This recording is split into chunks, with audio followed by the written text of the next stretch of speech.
Oke, hari ini kita kembali lagi ke pertemuan yang pertama ya. Jadi ini adalah perkuliahan data science. Jadi ini adalah perkuliahan untuk perkuliahan tutor. Itu nanti kita akan bertemu 3 kali. Dan ini adalah pertemuan kita yang pertama. Topik yang akan saya bahas nanti adalah tentang yang kedua, yaitu tentang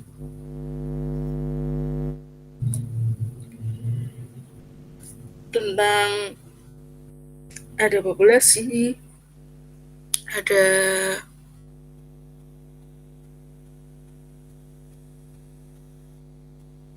sampel juga. Oke, sebelumnya saya akan share screen terlebih dahulu.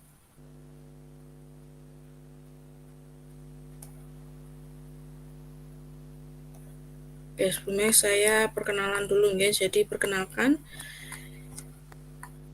nama saya adalah Rindang Waris Azhar. Saya lahir di Sleman tanggal 30 Maret 1995.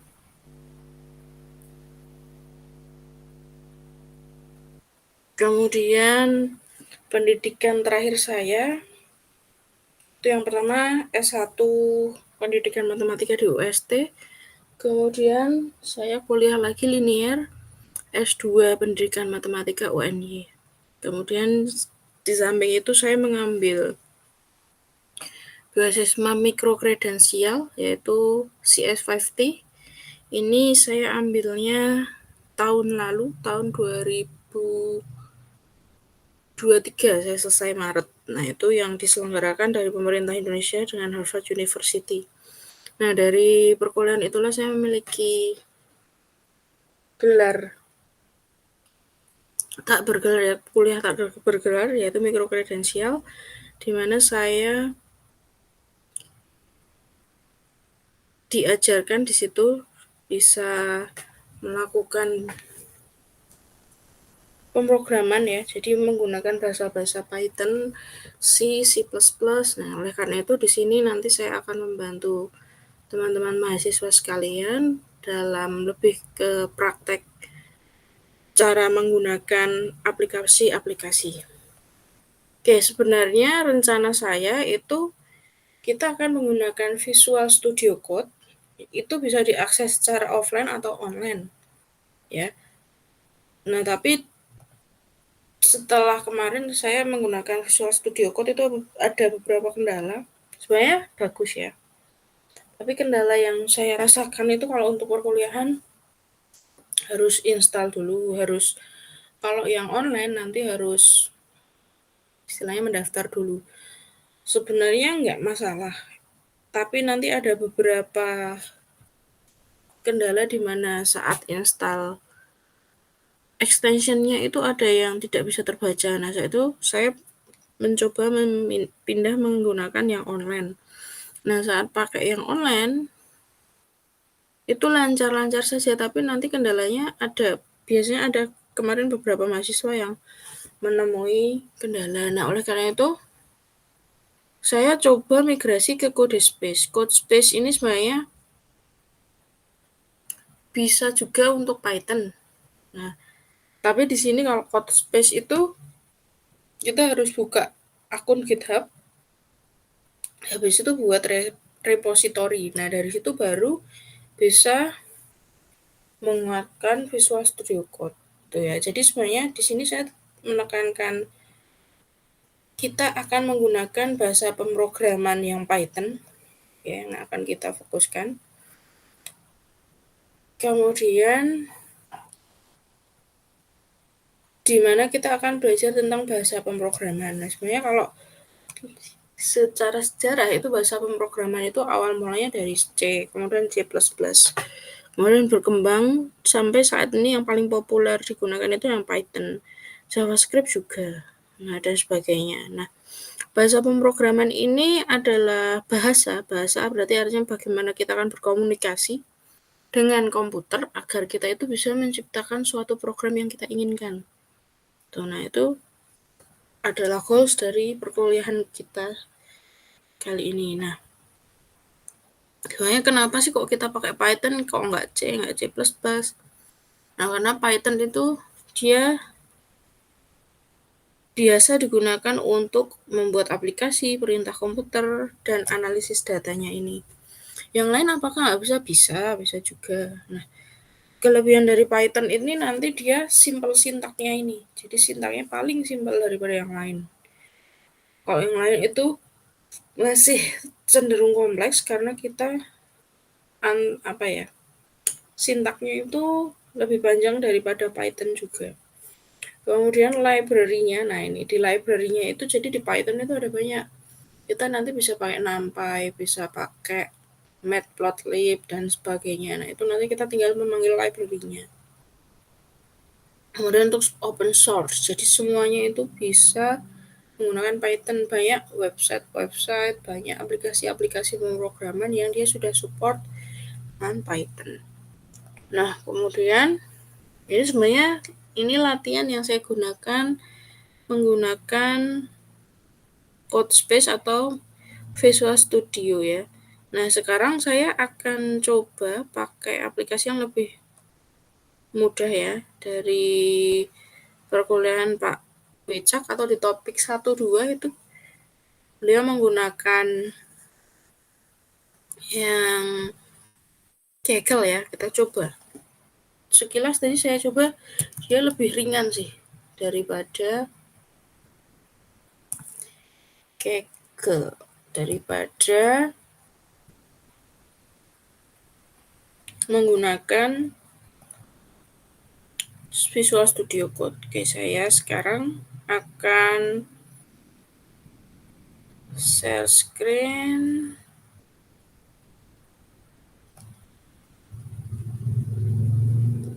Jadi sebentar ya.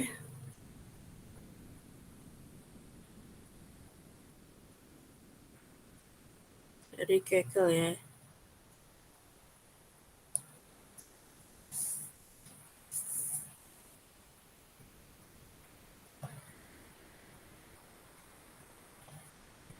Oke, jadi ini tampilan awal dari Kaggle.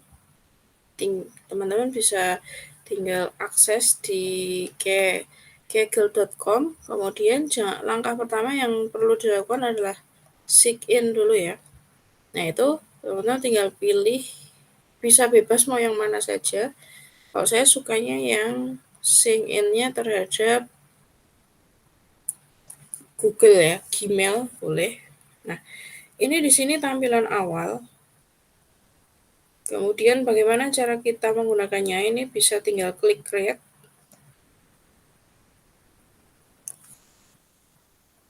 Kalau buat baru berarti pakai new notebook. Nah kita coba klik new notebook.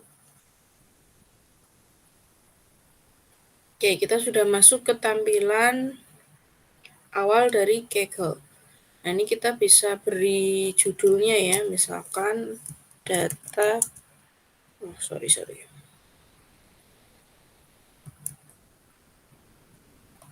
Kita namai dulu data science pertemuan 1. Kemudian, nah di sini ada, ini tampilan awalnya. Sebenarnya ini tadi karena kepencet ya, harusnya nggak ada ini. Kita delete aja. Nah, tampilan awalnya itu nanti seperti ini. This Python 3 environment comes with many helpful analytics library installed. Nah, ini keunggulan dari Kaggle. Jadi, library-nya itu udah installed. Berarti katanya sudah. Is defined by the Kaggle or Python Docker image. For example, here's several packages to load. Nah, ini contoh. Oke, ini sudah dicontohkan import NumPy as NP, import pandas as PD. Artinya kita hanya tinggal mengimport NumPy dan pandas. NumPy ini digunakan untuk aljabar linear. Pandas itu biasanya digunakan untuk data proses.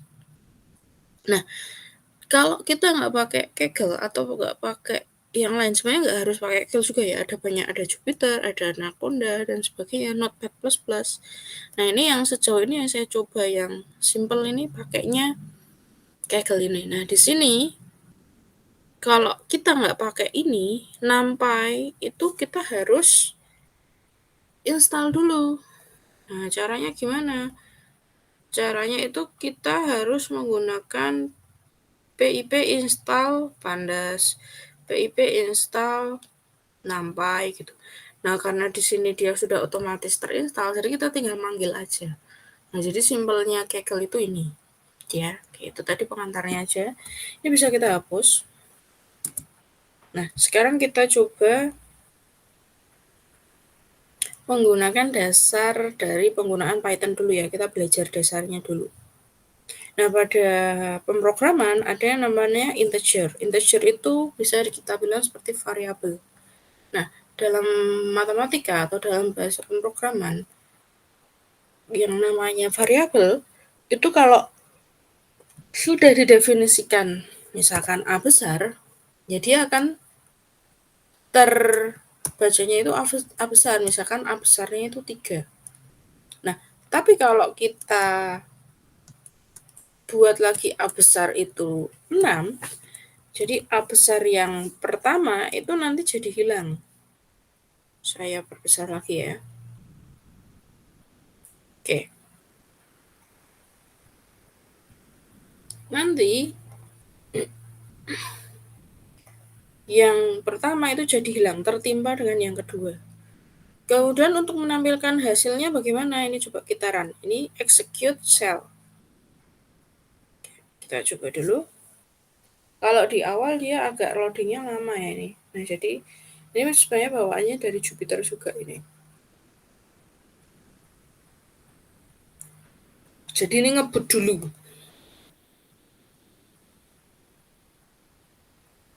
Oke, sebenarnya sudah ya. Nah, ini kita dapat, nah ini HDD, CPU-nya segini, RAM-nya segini. Nah, di sini kita ngeran ya, dia nggak akan keluar hasilnya apa. Kenapa? Karena kalau di Python, kalau kita mau menampilkan hasil, itu gunakan perintah print. Oke, contoh yang ini yang saya hapus dulu ya. Jadi perintah print dalam kurung siapa. Nah, kita tadi sudah memberi variabel A, berarti print A. Kalau kita run, nah dia akan ke run A-nya itu ke print. Tuh ya. Jadi bedanya gini. Nah, tapi apabila contoh ini ya. Ini saya copy.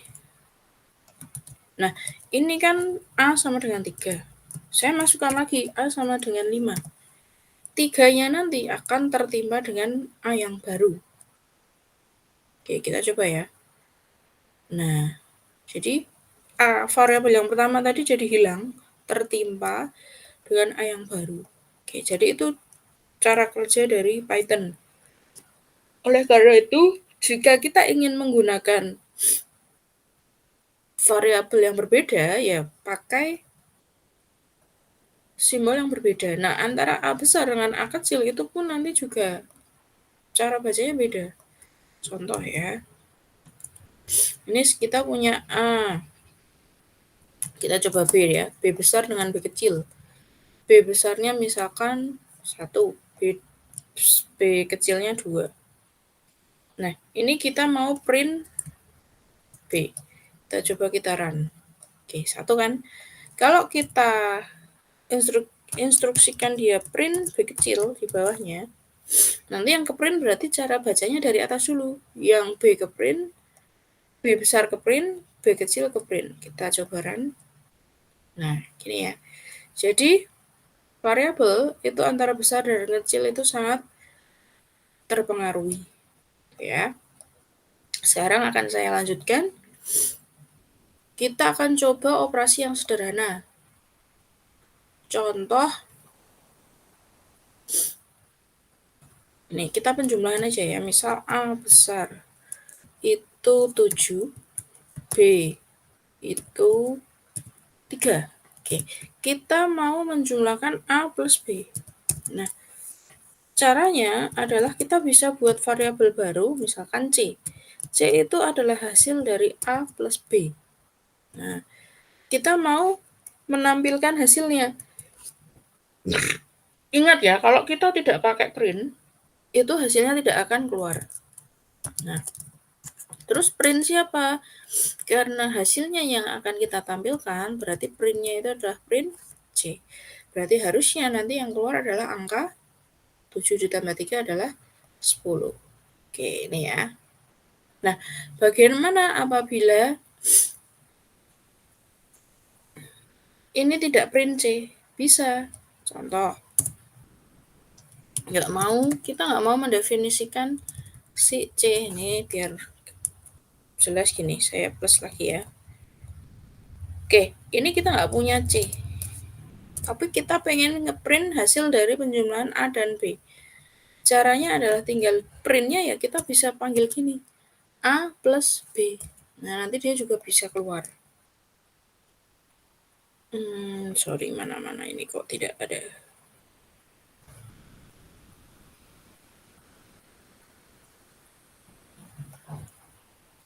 Print A plus B. Sorry, ini kenapa tidak keluar ya?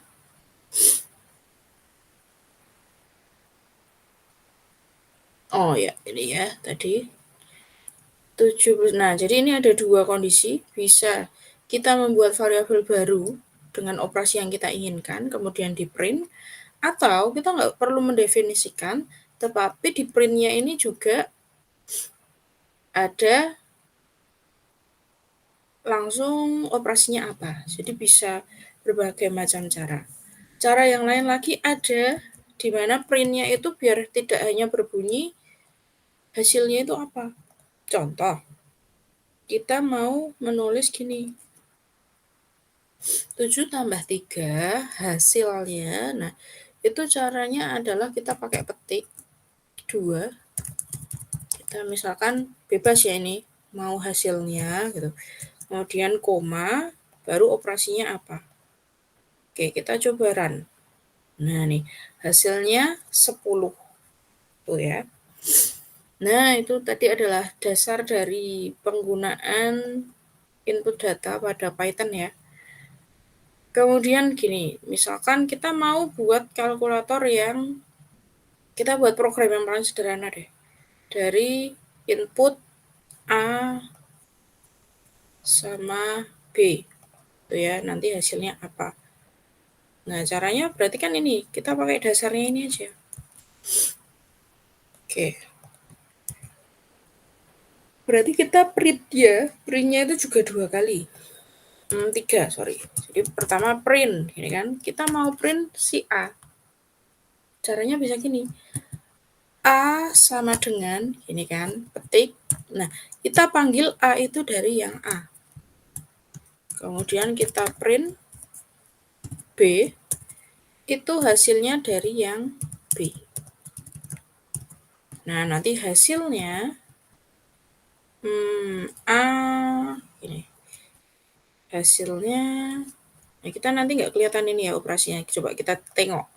Nah, maksudnya gini, A itu 7, B itu 3, hasilnya 10. Berarti gini, bisa kita ganti atau kita tambah gini, A plus B gini. A plus B sama dengan, nah kita coba run. Nah, ini ya. Misalkan ini mau dipercantik nih. Ini biar ada spasinya ya boleh. Kita run lagi. Nah, lebih cantik. Oke, gitu ya. Kemudian sekarang kita akan mulai masuk ke materi kita, yaitu tentang teknik sampling dan generate data. Oke, sebelum saya masuk ke materi selanjutnya, sampai di sini apakah ada yang ingin ditanyakan? Silakan bisa ditanyakan secara langsung atau melalui kolom komentar. Atau bisa juga nanti misalkan ada kendala, bisa langsung menghubungi saya juga bisa. Oke, saya kasih break sebentar ya.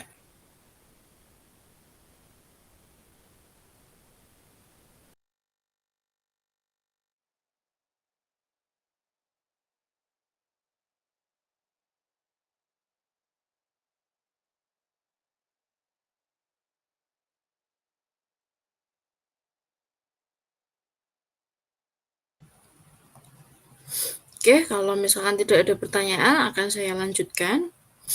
Jadi sekarang kita akan mulai masuk ke materi kita, yaitu materi tentang teknik sampling dan generate data. Nah, kalau teman-teman ingin membuat kayak keterangan, itu bisa menggunakan pagar.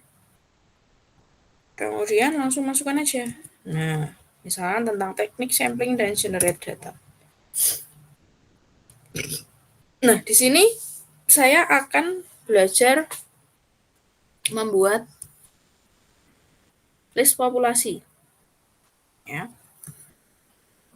Oke, membuat list populasi. Ini judul besarnya. Nah, populasi yang akan saya buat itu saya akan menggunakan teknik sampling dari generate data. Dalam artian data yang akan kita gunakan itu random. Nah, caranya adalah teman-teman tinggal masukkan import. Jadi kita memanggil library yang dimiliki oleh Kaggle.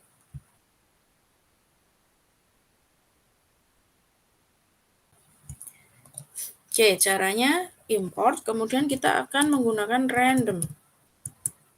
Nah, jadi kita panggil library random, kemudian apa? Variabel apa? Misalkan saya mau variabelnya itu tentang nilai matematika.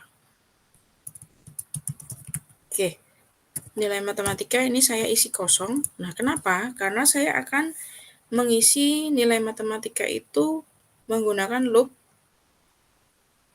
random itu tadi ya. Nah, caranya gini. Kita masukkan for, jadi for itu untuk i misalnya, ini nggak harus i, boleh ya, dinamai bebas. I in.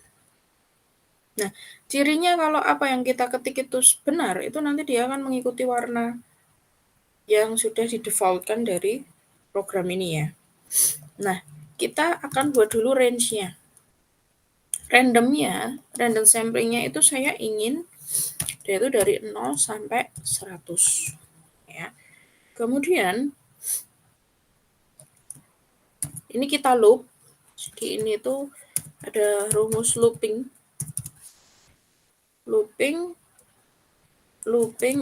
mengacak angka hingga 100 ya. 100 objek. Oke, sekarang kita akan masukkan kondisinya. Misalkan saya berikan variabelnya itu n.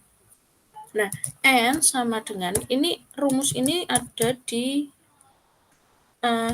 dia ini namanya library. Jadi library dari import random ini dia memiliki rumus random, kemudian menggunakan ren int. Sorry, ini kurang d. Ren int.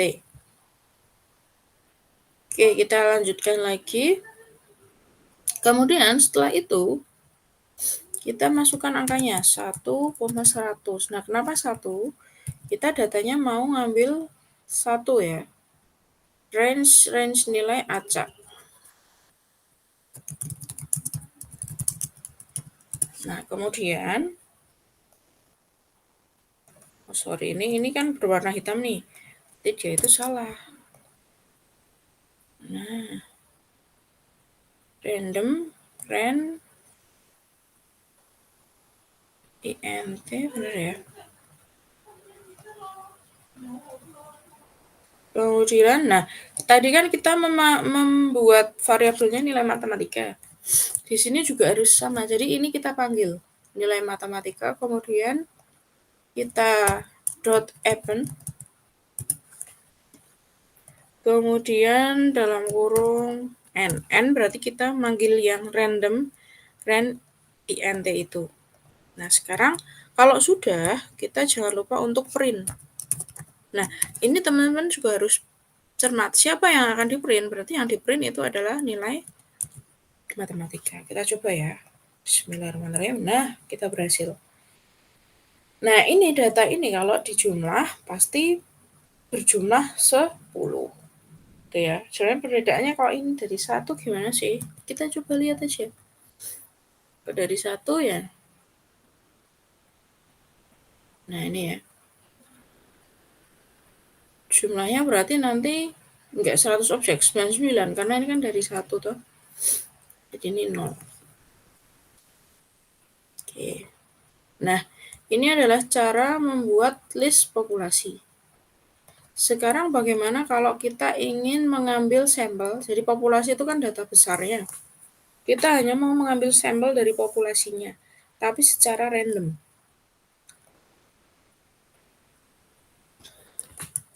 Itu namanya adalah simple random sampling. Sekarang kita akan belajar yang itu ya, simple random sampling.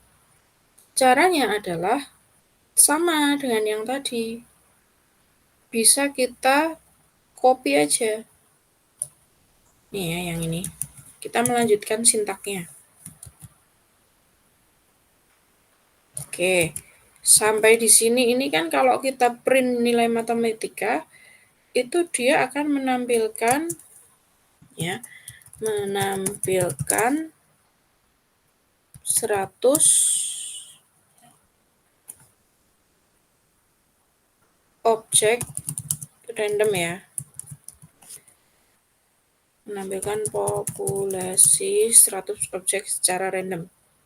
Nah, dari sini kita akan ambil sampelnya. Misalkan dari 100 itu kita hanya ambil misal 70. Nah, kita buat variabel baru. Contohnya si X gitu ya. X sama dengan, nah, kita gunakan library-nya si random. Jadi, tinggal kita tambahi random. Nah, dot-nya itu sampel. Nah, nanti dia tahu. Jadi, sampel itu dia langsung tahu, oh sampel mau menggunakan rumus sampel gitu. Kita panggil lagi nilai matematika.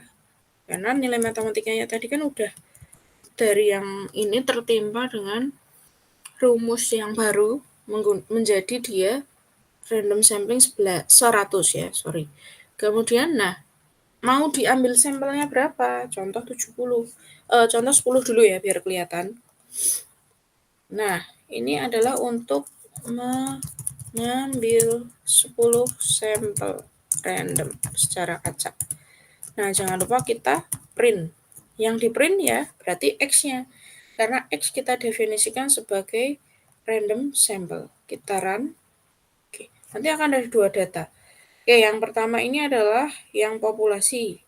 Yang bawah ini yang sampel. Nah, biar nggak bingung gini deh. Ini populasi. Populasi, yang ini sampel.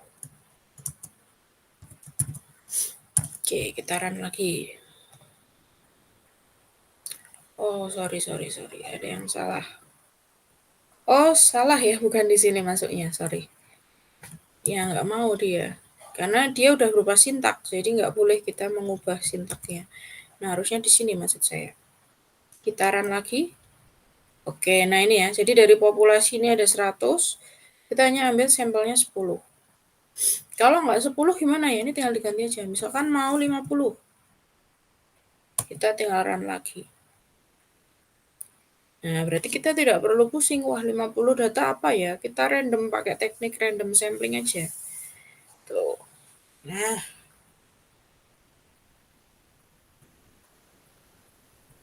dari sini apakah ada yang ditanyakan? Silakan jika ada yang ingin bertanya. Kalau tidak ada saya lanjutkan. Yang selanjutnya adalah, ini kan sebenarnya masih satu dimensi ya. Bagaimana jika 2 dimensi? Ya, pertanyaannya bagaimana jika 2 dimensi? Nah, jangan bingung. Kita akan menggunakan pandas. Pandas itu adalah singkatan dari Python Data Analyze. Gunakan pandas atau Python Data Analyze. Disingkat. Nah, enaknya di sini kita nggak usah install. Kalau diinstal pakai Visual Studio Code kita harus pip pandas baru keinstall dulu. Kalau ini nanti langsung aja ya, kita coba. Jadi Dua dimensi itu maksudnya apa? Contoh tadi kan kita hanya punya nilai matematika. Kan berarti satu objek yang kita bahas. Itu namanya satu dimensi. Kalau lebih dari itu berarti ya dua dimensi. Contoh ini tadi kita gunakan nilai matematika. Sekarang kita ada dua ya, misalkan matematika dan IPA.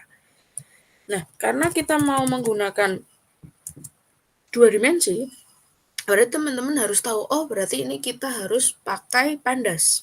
Berarti importnya bukan random lagi, tapi importnya pandas. Pandas as PD misalkan. Kalau nggak PD bisa nggak sih? Bebas, tapi biasanya pada seringnya pakai PD aja biar kita juga nggak bingung ya. Jadi kalau kita asnya ini PD ya ke bawahnya harus sama ya.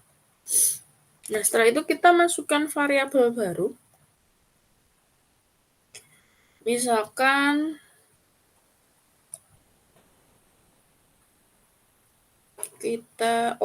ini kita masih sintaknya masih melanjutkan yang sebelumnya ini ya. Karena kita pakai yang random tadi.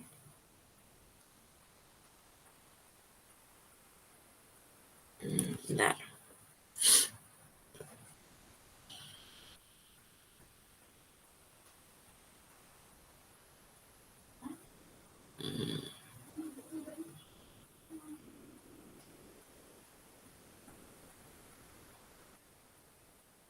Oke, kita coba dulu aja. Kita buat variabelnya nilai. Tapi nanti yang atas punya kita tadi nanti tertutup ya. Kita bikin variabel yang beda, misal variabel nilai matematika. Oke. Variabel nilai matematika untuk kita berarti kosong dulu. Nah, baru kita masukkan sintaknya. Sebenarnya sama ya dengan yang atas tadi. Kita lihat. Nah, ini. Kita copy aja.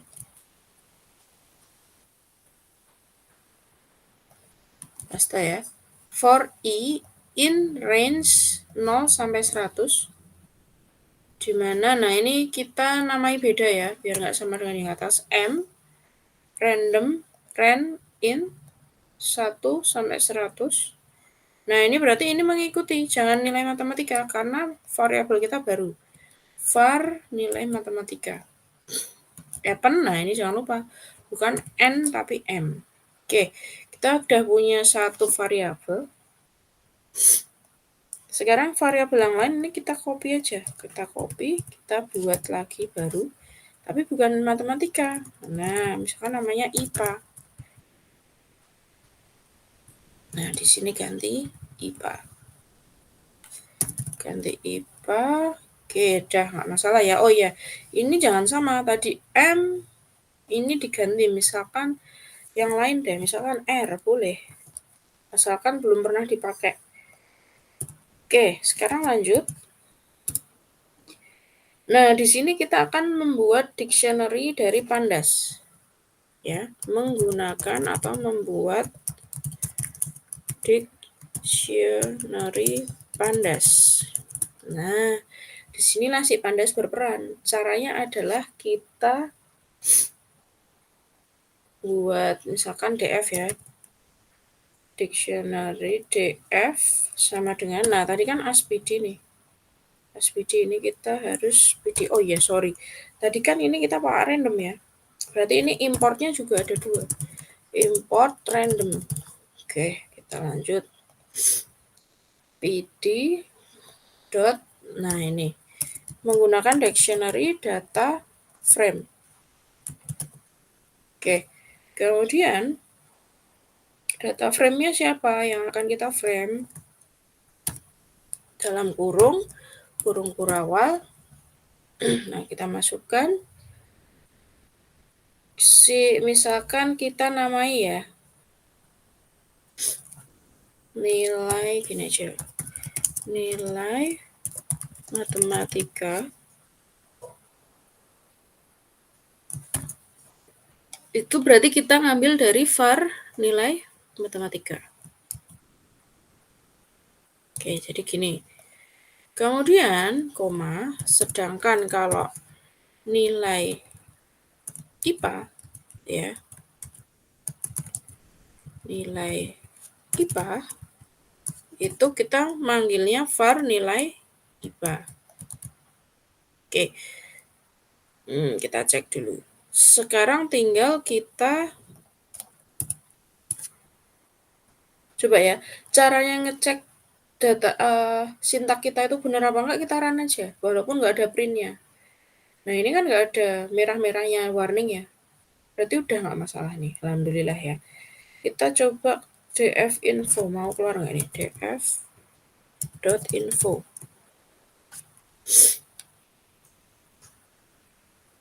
Ini untuk menampilkan dictionary-nya, kita coba. Nah, keluar. Ini adalah sintak untuk menampilkan informasi dari dictionary yang sudah kita buat. Nah, kalau kita baca, nah nih, 0 in 64, data type-nya integer. Nih ya. Nah, kemudian kita akan coba print, kita print df-nya. Jadi df-nya itu tadi kan adalah hasil dari inilah, data frame dari 2 variabel. Kita akan print df-nya, tapi tidak hanya print df-nya ya, kita tambahi head. Kenapa head? Head itu kita hanya mengambil 5 data teratas atau 5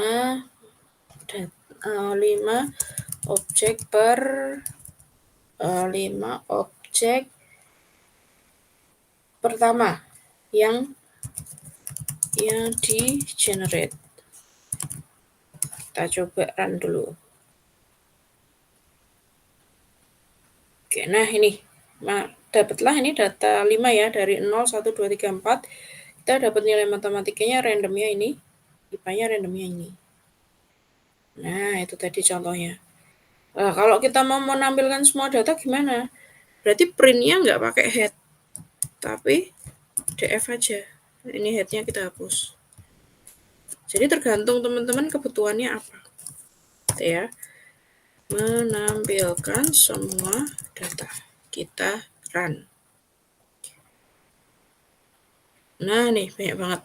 Tapi datanya yang ke show, yang ini ya, itu juga nggak semua. Dia hanya ngambil 5 data yang atas sama 5 data yang bawah. Dengan keterangan ada 100 baris kali 2 kolom. Jadi matrik yang dimiliki adalah matrik 100 kali 2. Nah, itu tadi cara untuk membuat matriks yang 2 dimensi dari random data sampling ya. Oke, sekarang kalau bagaimana kalau kita nggak mau input data yang random ya, kita belajar input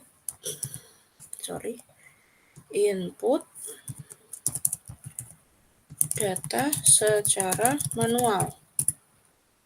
Caranya gini, kayak tadi A, B tadi. Tapi kita karena mau misalkan 2 dimensi ya, berarti kan kita pakai pandas. Berarti kita tinggal import pandas as PD. Nah, perlu pakai yang import random nggak? Berarti jawabannya apa? Nggak perlu, karena kita nggak mau random ya. Kita lanjut aja. Nah, setelah import pandas as PD, kita buat nih, misalkan kita buat kolom itu nama orang ya, kolom ini. Namanya Ali, nah berarti harus pakai petik ini. Ali, Budi, Caca contoh. Ini kolom. Kemudian kita akan beri dia judul kolom. Judul kolomnya siapa? Nah, ini berarti kan nama ya. Caranya gini, kita judul kolomnya itu adalah nama. Namanya ini kita manggil ini kan nama ini kita definisikan namanya kolom. Jadi namanya memanggil variabel kolom kita. Selanjutnya kita lanjut. Oh sorry, tapi ini tandanya ini ya, kurung kurawalnya. Oke, kita lanjutkan. Nah, tadi pakai library apa? Pakai library data frame ya. Kita namai data. Bebas ini ya.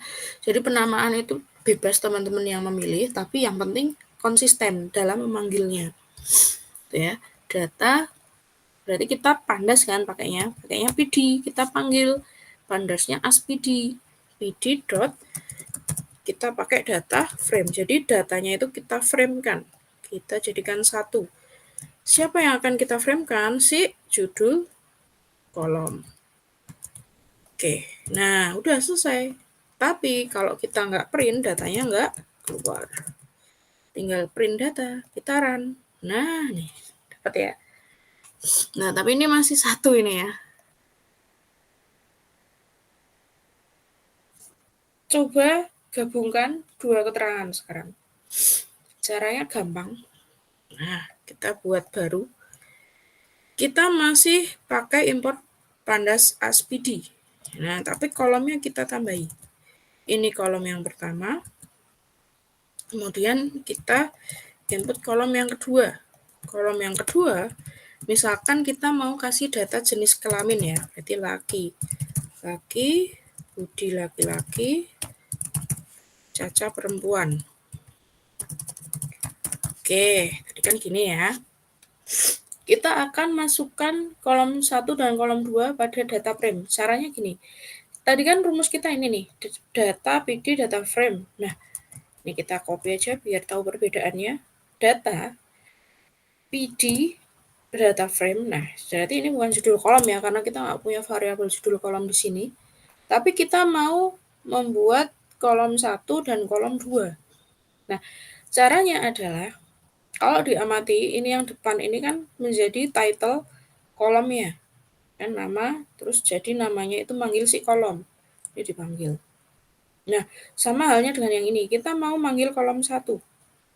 Kolom 1 itu adalah nama. Nah, gitu kan. Nama dipanggilnya dari kolom 1.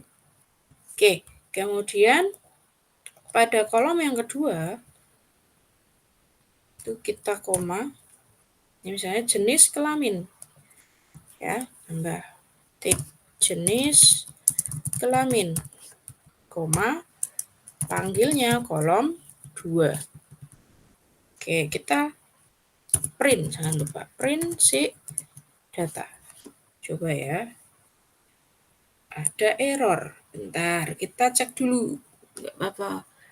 Salahnya kita ada di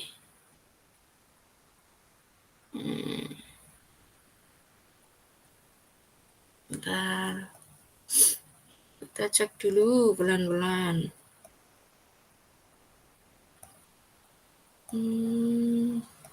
Oh, ini salahnya di sini, salah ketik ya. Nah, ini bukan koma tapi titik 2. Oke. Ya, ini type list. Nah, kita juga dikasih tahu yang error itu yang baris ini. Baris ke-8 gitu ya. Bismillahirrahmanirrahim. Oke. Nah, ini ya, nama, jenis, kelamin. Oke, itu tadi bagaimana kita sudah belajar tentang bagaimana kita awalnya tadi belajar awalnya dari Python ya. Cara input Python yang paling sederhana, cara print dengan ada kata-katanya. Kemudian kita mulai teknik sampling dari generate data. Kita belajar membuat list populasi dulu, menggunakan random ya, import random. Kita loop, kita butuhnya 100 objek, jadi 0 sampai 100. Kemudian dari random populasi, kita buat random sampling dari populasi itu tadi, ya. Kemudian kita mencoba menggunakan pandas Python Data Analyze. Nah, menggunakan import pandas as PD. Nah, kemudian kita juga belajar, ini masih pakai yang random kan, data random. Setelah itu kita belajar menggunakan input data secara manual. Nah, yang pertama tadi kita menggunakan hanya satu ya, tapi ini sebenarnya pakai PD, ya kan? Jadi matriksnya kalau yang ini. Nah, tadi kan mau tahu tuh infonya gimana. Tadi caranya kayak ini tadi. Tambahan ya. Print DF atau print data ini ya. Oh, ini udah masuk sih.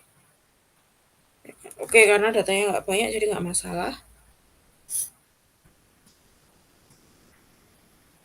Selanjutnya untuk yang ini apabila kita punya dua kolom data ya, dijadikan satu menjadi matriks 3 kali 2.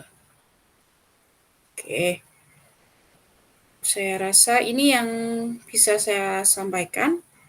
Kurang lebihnya saya mohon maaf. Nanti apabila saat teman-teman mencoba kok ada kendala, nanti bisa disampaikan, bisa ditanyakan langsung ke saya, nanti bisa email, bisa WA juga, bisa mungkin nanti akan saya fasilitasi, akan saya bantu. Oke, terima kasih bagi teman-teman yang sudah hadir dalam perkuliahan pada malam hari ini. Semoga apa yang kita lakukan dapat menjadi amal kita ke depannya ya, menjadi ilmu yang bermanfaat juga. Terima kasih. Ketemu lagi besok kita di pertemuan tutor yang kedua ya. Saya akhiri, terima kasih. Wassalamualaikum warahmatullahi wabarakatuh.